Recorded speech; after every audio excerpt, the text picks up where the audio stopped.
হযরত বেলাল হাবশী রাদিয়াল্লাহু তাআলা আমার নবী সচ্চা আশিক প্যারা আশিক জেনার জন্য আল্লাহ আযান সূর্যকে ওঠা বন্ধ করে দিয়েছিলেন। এই দুনিয়াতে চারবার সূর্য সময় থেমে গিয়েছিল, চারবারের মধ্যে একবার হযরত বেলালের কারণে হয়েছে। প্রথমবার নবীকে সুবহানাল্লাযী আসরা বিআবদিহি যখন দাওয়াত দিয়ে আওয়াদানা কাবা কাউসাইনে আমার প্যারা আল্লাহ প্যারা নবীকে নিয়ে গিয়েছেন, তখন সময় থেমে গিয়েছিল। প্রথমবার সময় থেমেছে আমার নবীর মেরাজের রজনীতে, সুবহানাল্লাহ পড়েন না।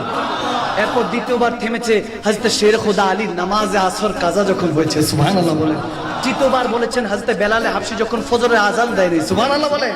আর চতুর্থবার খাতুনে জান্নাত মা ফাতেমাতুজ জাহরার চুল মোবারক একটু দেখা যাচ্ছিল, পর্দাটা একটু বাতাসের কারণে সরে গিয়েছে।